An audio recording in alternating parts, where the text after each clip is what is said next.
வணக்கம். நம்ம சேனலுக்கு தொடர்ந்து ஆதரவளித்துக் கொண்டிருக்கும் நல்ல உள்ளங்களுக்கு தொடர்ச்சியாக ஆதரவு கொடுங்க.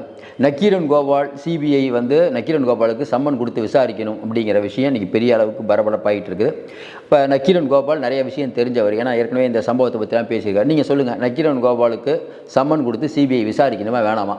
நக்கீரன் கோபாலை பற்றி உங்களுடைய கருத்து என்ன? ஏன்னா நக்கீரன் கோபால் தான் இந்த விஷயத்தை பொறுத்த வரைக்கும் விஜயை தூக்கி அப்படி போகணும் இப்படி போகணும் விலங்கு மாட்டி கொண்டு வரணுங்கிற மாதிரி அவன் இவன் அப்படிங்கிற ரேஞ்சில் அவர் பேசினார். அப்போ ஒட்டு மொத்தமாக பார்த்து கொண்டு இருக்கக்கூடிய பெரும்பாலான தமிழ் சமூகம் என்ன சொன்னிச்சுன்னா, கொடுக்குற காசுக்கு மேலே கூவுறாங்க அப்படிங்கிற விஷயம் இன்றைக்கி பெரிய அளவுக்கு வைரலாகிட்டு இருக்கு. ஏன்னா கமலஹாசன் அவர்கள் பேசியிருக்காரு, மற்ற நிறைய பேர்லாம் பேசினாங்க. அவங்கெல்லாம் முட்டு கொடுக்குறாங்க. ஆனால் ஒரு அளவுக்கு மீறி வரம்பு மீறி சில பேர் பேசும்போது அது விவாத பொருளாகும். ஏன்னா நீங்கள் ஒன்று பேசுகிறீங்கும்போது எதிரிலிருந்து சில பேச்சுகள் வருவதை தவிர்க்கவே முடியாது. நீங்கள் கரெக்டாக பேசியிருக்கணும். நம்ம நக்கீரன் கோபால் அவர்களை பற்றி சொல்லணுன்னா, அவருடைய பத்திரிகைகள்லாம் பார்த்தீங்கன்னா எந்த மாதிரியான விஷயங்களை எழுதுவார். ஆபாசமாக அந்த எழுதுறதுக்குன்னே சினிமான்னு ஒரு பத்திரிக்கை வச்சு அதில் வரக்கூடிய சில விஷயம்லாம் பார்க்கும்போது யாருமே ஏற்றுக்க முடியாது. எந்த தொழில் வேணால் செஞ்சு சம்பாதிக்கலாம் அப்படிங்கிற, எது வேணால் செஞ்சு சம்பாதிக்கலாம் அப்படிங்கிற நிலைமை சரியான வாதமாக இருக்காது. ஒரு கௌரவமான தொழிலை செஞ்சு சம்பாதிக்கிறது தான் நல்ல விஷயமாக இருக்க முடியும். அப்படிப்பட்ட சூழ்நிலையில் நக்கீரன் கோபால் அவர்களுடைய சமீபத்திய பேச்செல்லாம் பார்த்துட்டு இன்றைக்கி சம்மன் நிறைய பேருக்கு கொடுக்கணும். ஏன் இந்த சம்பவத்தில் விஜய் அவர்களுடைய வண்டியில் கேமரா இருந்தது. அவர் சொன்னது இதுக்கு முன்னாடி விஜய் வண்டியில் கேமரா இருந்தது. அந்த கேமரா வச்சு எல்லாத்தையும் படம் பிடிச்சார். அதாவது 41 உயிர்கள் இறந்து போன இடத்துல இவர் கேமரா வச்சு அதை ஷூட் பண்ணி ஜனநாயகன் படத்தில் இதை சேர்க்க போகிறாரு அப்படின்ட்டு யார் இவருக்கு இதெல்லாம் சொன்னது? அப்போ ஏற்கனவே இவர் பத்திரிகையில் எழுதுகிற மாதிரி கதை வசனமெல்லாம் இவரே எழுதி, ஏன் அப்படின்னா அந்த டைரக்டரும் ப்ரொடியூசரும் முடிவு பண்ண வேண்டியும் இது தெரிஞ்சுக்கிட்டே தப்பாக பேசுகிறார். அப்போ என்ன உள்நோக்கம்? சரி, அப்படிங்க விஜய் கேமரா வைக்கிறாருன்னா பழனிசாமி வரும்போதும் கேமரா இருக்குது, ஸ்டாலின் வரும்போதும் கேமரா இருக்குது. இப்போ நீங்கள் பார்த்துருக்கலாம், கவர்மெண்ட்டோட விளம்பரத்தெல்லாம் பார்த்தீங்கன்னா மக்கள் நிறையா கூடி ஸ்டாலின் கையெல்லாம் காட்டுவார்.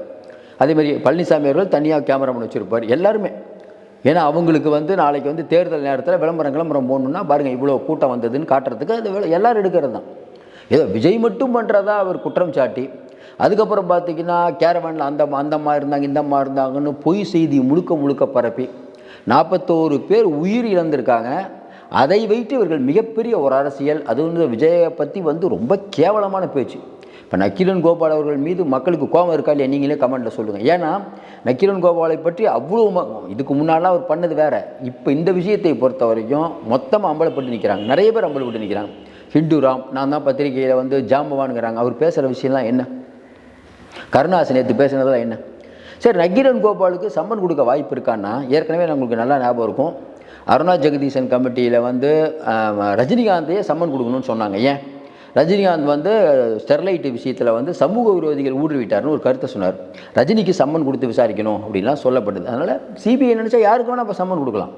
அதாவது இன்றைக்கி என்னென்னா, நீங்கள் ஆனால் நக்கீரன் கோபாலர்களுடைய பேச்சை பார்த்தீங்கன்னா, ஜெயலலிதா அவர்கள் எனக்கு அடக்குமுறை பண்ணாங்க, அதிலிருந்து வெளியில் வந்துட்டேன், நான் அதாவது வக்கீல் படை வச்சுருக்கோன்ட்டு. சார், வக்கீல் படை எவ்வளவு இருந்தாலும் உங்களுக்கு நேரம் தப்பாக போச்சுன்னா பாதகம்தான். அதாவது சிதம்பரம் அவர்கள் சிறையில் இருப்பார்னு அவர் கனவுலையும் நினச்சிருக்க மாட்டார். சிறையில் வச்சாங்களா இல்லையா? சொல்லிக்கிட்டே போகலாம். நிறைய அமித்ஷா சிறையில் இருந்தாரா இல்லையா? நாளைக்கு காங்கிரஸ் பிஜேபி இருக்கவங்களை சிறையில் வைக்க மாட்டாங்களா? கலைஞர் அவர்கள் சிறையில் இருந்தவர் தானே. ஜெயலலிதா சிறையில், அவங்களோட நீங்கள் பெரிய ஆளா? நீங்கள் பேசுகிறத பார்த்தீங்கன்னா அது மடியில் கனமில்லை வழியில் பயமில்லை, நாங்கள் தான் மிகப்பெரிய, அதாவது புத்தி சொல்கிறது நாங்கள் தாங்கிற ரேஞ்சில் நக்கீரன் கோபால் அவர்கள் பேசியிருக்கார். இப்போ நம்ம பேசுகிற போது கூட நல்லா யோசனை பாருங்கள். இப்போ திருமாவளவனுடைய பிரச்சனையாகட்டும், அந்த கார் பிரச்சனை, அந்த வண்டி இடித்ததில் மக்களுக்கு திருமாவர்கள் மீது எவ்வளோ கோவம் வந்தது. வெகுஜன மக்களின் கோவம் அப்படியே திரும்பிச்சா இல்லையா?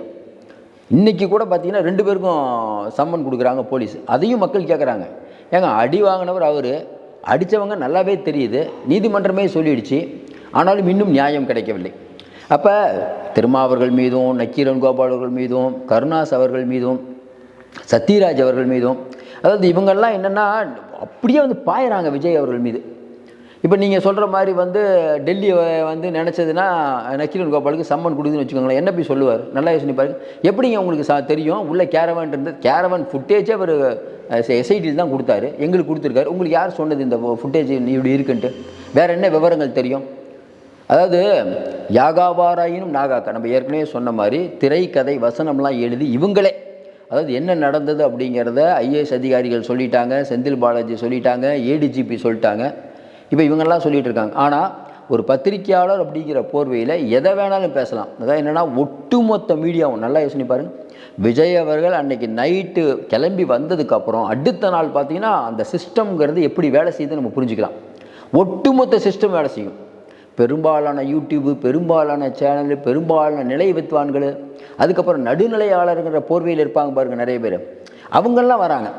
அதனால் இது என்னென்னா பார்க்கக்கூடிய மக்களுக்கு நல்லாவே தெரியும். கடந்த காலங்களில் இப்போ இருக்க காலங்களில் நம்ம நக்கீரன் கோபால் அவர்கள் எப்படி வந்து திமுகவுக்கு விட்டு கொடுத்துருக்காரு. நிலை வித்வான் அவ்வளோதான். ஆனால் வெளியில் வந்து பார்த்திங்கன்னா நாங்கள் நடுநிலையானவர். இப்போ சன் டிவி சொல்லுது இல்லை, சன் நியூஸ் நடுநிலையான சேனலாக நல்லா யோசனை பாருங்க. இவங்கெல்லாம் வந்து நடுநிலையாளருங்கிற போர்வையில் பேசுவாங்க. நம்ம என்ன சொல்கிறோம், யார் மேலே தப்பு இருக்குங்கிறத விசாரணை முடிவு சொன்னால் தானே தெரியும். அப்புறம் எதுக்கு நீங்கள் ஒரு நபர் ஆணையம், எஸ்ஐடி இதெல்லாம் அமைச்சிங்க? ஆனால் அதற்கு முன்பே விஜயை வந்து விலங்கு போட்டு இழுத்துட்டு வரணும் அப்படின்னா நார்மலாக நியாயமாக நம்ம பேசுவோமே. இப்போ நக்கீரன் கோபாலுக்கு அதிக கூட்டம் இருக்குதா, விஜய்க்கு அதிக கூட்டம் இருக்குதா, நீங்களே சொல்லுங்கள். அப்போ நீங்கள் ஒரு பத்திரிக்கையாளர்ன்ற பத்திரிகையை வச்சுக்கிட்டு அந்த பத்திரிகை நிறைய பேர் சொல்கிறாங்களே மஞ்சள் பத்திரிகைங்க, நிறைய மோசமாக தான் எழுதுவார், படிக்க முடியாதுங்க, அந்த அளவுக்கு வாசகம் இருக்கும். பரபரப்பை கிளப்ப வேண்டும் என்பதற்காகவே பத்திரிக்கை ஆரம்பித்து அதே மாதிரி நிறைய சேனல்லாம் வச்சுருப்பார், உங்களுக்கு தெரியும். அதில் ஒரு பேசுகிறதெல்லாம் பார்த்தா நமக்கு என்னென்னா, ஒரு சேனல் உங்கள் கையில் இருக்குது, வெகுஜன மக்கள் பார்க்குறாங்க. இப்போ நம்ம சேனல்லாம் கம்மியாக தான் பேர் பார்க்குறாங்க. அவர் சேனல் முதல்ல ஆரம்பிச்சதுனால வெகுஜன மக்கள் பார்க்குறாங்க. வெகுஜன மக்கள்னால் அதுக்குன்னு ஒரு ஆடியன்ஸ் இருக்காங்க. அந்த ஆடியன்ஸுக்கு தீனி போடணுங்கிறதுக்காக நீங்கள் சில விஷயம்லாம் நம்ம இப்போ பேசும்போது நம்ம ரொம்ப கூசுது, அந்த விஷயம்லாம் எடுத்து பேசுகிறாரு அவர். அதாவது இப்போ என்னென்னா, உங்களுக்கு வந்து உங்களுடைய அந்த சப்ஸ்கிரைபர் அதிகமாகணும், அந்த வியூஸ் போகணும் அப்படிங்கிறதுக்காக எதை விட நீங்கள் பேசுவீங்களா? இன்றைக்கி என்னென்னா, ஐயோ ஆளை விட்டா போதுங்க ரேஞ்சுக்கு வந்துட்டாருமா, அடுத்து நீங்கள் பேசாமல் இருந்தார் பார்த்தீங்கன்னா, கேட்டால் சொல்லுவார், எனக்கெல்லாம் யார் மேலேயும் பயம் இல்லைங்க, என்னங்க பண்ணிடுவீங்கன்னா சொல்லுவார். ஆனால் கொஞ்ச நாள் அந்த விஜய் மேட்டர் அதுக்கப்புறம் பேசியிருக்க மாட்டார். ஏன்னா வந்திருக்கோம்ல தகவல், ஏங்க ஊர் ஃபுல்லாக திட்டுறாங்க, தேவையில்லாத பேச்சு, வாயை வச்சுட்டு சும்மா இருங்க, அதனால தான் அமைதியாக இருக்காங்க. பல பேருக்கு நம்ம கூட யோசிப்போம், ஏங்க சில பேர்லாம் பேசும்போது ரொம்ப மோசமாக பேசும்போது, விஜய் பற்றி பேசும்போது, யாரை பற்றி பேசும்போதும் சரி அவங்களுக்கெல்லாம் பதில் சொல்லிட்டு நேரத்தை செலவிடக்கூடாதுன்னு தான் நம்ம நினைப்போம். ஆனால் என்னென்னா, அப்படியே நீங்கள் விட்டுட்டீங்கன்னு வச்சுக்கோங்களேன், அவங்க பேசிக்கிட்டே தான் இருக்காங்க. இப்போ விஜயை பற்றி நக்கீரன் கோபால் பேசினவுடனே இந்த பக்கம் எதிர்வினை வருது இல்லை, நக்கீரன் கோபால் யார், உங்கள் பின்னணி என்னன்னு தெரியுமா, நீ என்னென்ன பத்திரிக்கை வச்சுருக்கேன்னு தெரியுமா, அவங்க திருப்பி கமெண்ட்லாம் போட்ட உடனே மக்களுடைய எதிர்ப்பு வந்த உடனே இவங்க ஆஃப் ஆகுறாங்க. அப்போ நம்ம யோசிக்கிறோம், ஒருவேளை அவங்க செய்கிறது தான் சரி போலகுது. ஏன்னா இன்றைக்கி உங்களுக்கு ஒரு 4 பேர் இருக்கும்போது அவங்களுக்கு ஒரு 4 பேர் இருக்க தான் செய்வாங்க. எல்லாத்துலேயும் ஆள் இருக்குங்க. அப்படி கேட்டபோது நீங்கள் தான் வந்து புத்தி சொல்வீங்க அப்படின்ட்டு நீங்கள் மட்டும் சொல்வது வந்து மக்கள் நம்புவாங்களா? இன்றைக்கி வெகுஜன மக்கள்கிட்ட பல பேர் அம்பலப்பட்டிருக்காங்க. நம்ம ஏற்கனவே சொன்ன மாதிரி ஹிண்டு ராம் வந்து ஒரு தலையங்கம், அதாவது வந்து விஜய் தான் தப்புங்கிற மாதிரி. இப்படி இப்போ நீங்கள் பார்த்தீங்கன்னா யாரெல்லாம் வந்து சமுதாயத்தினுடைய, அதாவது இவங்கெல்லாம் நல்லவங்கன்னு நினச்சோம்ல, அவங்கெல்லாம் பல பேர் வந்துட்டு விஜய்க்கு அகேன்ஸ்டாக தான் பேசுவாங்க. நமக்கு தெரிஞ்சு ஒருத்தர் கூட ஆதரவாக பேசலை. அதுக்கு காரணம் என்ன? அரசாங்கத்தை எங்கே பாய்ச்சிக்கணும், எஸ்ஐடி போட்டிருக்காங்க.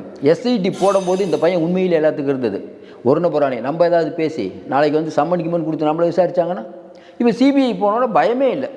சிபிஐ போனால் யாராவது பயப்படுவாங்களா? நல்லா யோசனை பாருங்கள். அப்போ சத்யராஜ் அவர்கள் பேசினுடைய பேச்சின் உள்நோக்கம் என்ன, நக்கீரன் கோபாலுடைய பேச்சினுடைய உள்நோக்கம் என்ன, இவர்களுக்கு பின்னணியில் இருக்கக்கூடியவர்கள் யார் யாருக்கெல்லாம் திமுக காசு கொடுத்து இந்த மாதிரிலாம் பேச வைக்கிறாங்க? நீங்களே சொல்லுங்கள். திமுக காசு கொடுத்து தான் பேச வைக்கிறாங்க நிறைய பேர் நினச்சிங்கன்னா அவங்க யார் யாருங்கிறத கமெண்ட்லேயே கூட சொல்லுங்கள். ஏன்னா இன்றைக்கி இருக்கக்கூடிய சூழ்நிலையில் இப்போ சிபிஐ வந்த உடனே இனிமேல் வேகம் எடுக்க போகுது. ஏற்கனவே எஃப்ஐஆரை வந்து சப்மிட் பண்ணிட்டாங்க. அடுத்து சம்மன் நிறைய பேருக்கு கொடுக்க போகிறாங்க. சம்மன் யாருக்கெல்லாம் கொடுப்பாங்க? இதுக்கு முன்னாடி சிபிஐ சம்மன் யாருக்கெல்லாம் கொடுக்கும்? இவர்கள் கண்டிப்பாக இதில் சம்மந்தப்பட்டிருக்காங்கன்னு நினச்சா கண்டிப்பாக கொடுப்பாங்க. அப்போ நீங்கள் சம்மந்தப்பட்டிருக்கார்கள் அப்படின்னா எப்படி தெரிஞ்சுக்கிறது? இப்போ பத்திரிக்கையாளராக இருப்பாங்க, அவங்க ரிப்போர்ட்டர்லாம் அனுப்பிச்சி வச்சுருப்பாங்க. அங்கே வந்து விஜய்யுடைய கேரவானில் நாங்கள் கேமராவை பார்த்தோன்னு இவர் சொன்ன உடனே உண்மையிலேயே கேமரா இருந்ததா? ஏன்னா எங்களுடைய சிசிடிவி ஃபுட்டேஜ் விஜய் கொடுத்தாருங்க, அதில் கேமராவே இல்லை, நீங்கள் கேமரா கொடுத்ததா சொல்லியிருக்கீங்க, வேறு எங்கே அவர் கேமரா வச்சார்? இதெல்லாம் கேட்பாங்கள்ல. அப்போ பதில் சொல்ல வேணும்ல. அங்கே போய் என்ன பதில் சொல்வீங்க? வீட்டில் வெளியில் பிடிங்கிற மாதிரி ஈடிக்கும் பயப்பட மாட்டோம், மோடிக்கும் பயப்பட மாட்டோம்னு இங்கே உதயநிதி ஸ்டாலின் சொல்லிட்டு நேராக போய் டெல்லியில் போய் பார்க்குறாங்க. அந்த கதை தான். இவர்கள் சிபிஐ இவங்களை கூப்பிட்டான்னு தெரிஞ்சாவே செல்ல ஆஃப் பண்ணி வச்சுருக்கக்கூடிய கூட்டம். தொடர்ந்து நம்ம சொல்லிகிட்டு இருக்கோம். இன்றைக்கி வெகுஜன மக்கள் மத்தியில் பல பேர் அபலப்பட்டிருக்கோம். உண்மையில் ரொம்ப மகிழ்ச்சியாகுது. ஏன்னா ஒரு சம்பவம் நடந்த உடனே யார் பிரச்சனை என்ன பிரச்சனைனே தெரியாமல், ஏங்க நம்ம என்ன கேட்குறோம், பாதிக்கப்பட்ட மக்கள் விஜய் மேலே தப்பு சொல்ல, வெளியில் இருக்கக்கூடிய நம்ம வந்து, ஏன்னா அங்கே நிற்கிறவங்களுக்கு தான் அந்த நிலவரம் என்னன்னு தெரியும். அங்கே இருக்கக்கூடிய மக்கள் யாராவது சொன்னாங்களா? சரி, நீங்கள் இன்னொன்று கேட்குறோம். இப்போ புலனாய்வு புலியாக இருக்கக்கூடிய நக்கீரன் கோபால் அவர்கள் அந்த செருப்படித்தது யார், பிடிங்கி விட்டது யார், இதெல்லாம் சொல்ல வேண்டியது தானே? அப்போ விஜய் ஆட்களே செருப்படிச்சாங்களா, விஜய் ஆட்களே பிடிங்கி விட்டாங்களா? இதான் நம்புற மாதிரி இருக்கா? இதை ரொம்ப சீரியஸாக வேறு நீங்கள் சொல்கிறீங்க. அதுவும் பார்த்தீங்கன்னா சிவாஜியே நடிப்பில் தோற்றுருவார் பொழுது அவர் பேசுகிறதெல்லாம் பார்த்தீங்கன்னா, ஏன்னா இவ்வளோ நாள் நான் பார்த்தது, இப்போ ஒரு நண்பர் சொன்னார் எனக்கு ரொம்ப பேசியிருக்காரு பாருங்கன்னு, இப்போ அதனால தான் பேசுகிறோம்.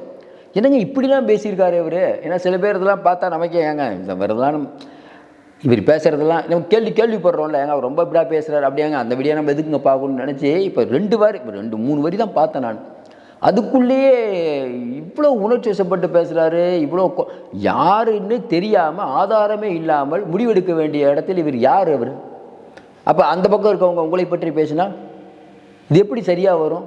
ஏங்க நீங்கள் வந்து அமைதியாக இருந்தால் மற்றவங்க அமைதியாக, நீங்கள் வந்து ஒரு பிரச்சனையை கிளப்பிட்டீங்கன்னா, இப்போ நீங்கள் வந்து இத்தனை வயதாவது நீங்கள் தராசில் வந்து முன்னாடி அந்த அட்டைப்பட வடிவமைப்பாளராக இருந்தீங்க, அதுக்கப்புறம் நக்கீரன் ஆகினீங்க, வயசாகி போச்சு. அப்போ நீங்களே இந்த அளவுக்கு பக்குவமற்ற நிலையில் விஜய் விமர்சித்தா அங்கே இருக்கக்கூடிய சின்ன பசங்க என்ன பண்ணுவாங்க? உங்களுக்கு எதிர்வணி தான் ஆற்றுவாங்க. சார் யாகாவாரையினும் நாகாக்க ஒன்றும் முற்பகல் செய்யும் பிற்பகலுடையும், அவ்வளோதான். இதில் வந்து மோடி நம்ம சொல்கிறோம், இன்றைக்கி இருக்கக்கூடிய பார்த்துட்டு இருக்க நீங்களே மக்களே சொல்லுங்கள், நக்கீரன் கோபால் அவர்களோ இல்லை இங்கே இருக்கக்கூடிய கருணாஸ் அவர்கள், நம்ம சத்யராஜ் இவங்க பேசுனது சரியா, இந்துராம் பேசுனது சரியா, இதில் யாரெல்லாம் ரொம்ப மோசமாக பேசினாங்க அவர்களை பற்றி உங்கள் கருத்து என்ன உங்கள் கமெண்ட்டில் சொல்லுங்கள். சிபிஐ வந்து இறங்கினோன்னா பல பேருக்கு ஆட்டம் இல்லாமல் போய் கொண்டிருக்கிறது. ஏன்னா பிஜேபி எதிர்ப்புன்னு சொல்லிட்டு இருந்தார். நக்கீரன் கோபால் ரொம்ப பேசுவார். நேராக சிபிஐ உள்ளே வந்தோன்னா பல பேருக்கு சம்மன் அனுப்பும் போது அனுப்பினால் போய் தான் தீர வேண்டும். அதனால் நம்ம ஏற்கனவே சொன்ன மாதிரி இது ஒரு மிகப்பெரிய ஒரு திருப்பமாக போயிட்டு இருக்குது.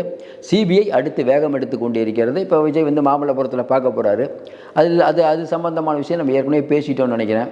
இந்த விஷயத்தை பொறுத்த வரைக்கும் திங்கட்கிழமை அன்னைக்கு அவர் பார்க்கறது மட்டும் இல்லாமல் அந்த குடும்பத்தை தத்தெடுத்து அவர்களுக்கு தேவையான உதவியெல்லாம் செய்கிறது அப்படிங்கிறது வெகுஜன மக்கள் மத்தியில் ஒரு பெரிய பாராட்டை தான் ஏற்படும். தொடர்ந்து நம்ம நிறைய அண்மை தகவலை தந்துட்டுருக்கோம். சப்ஸ்கிரைப் பண்ணி பார்த்து கூட மீண்டும் சந்திப்போம். நன்றி, வணக்கம்.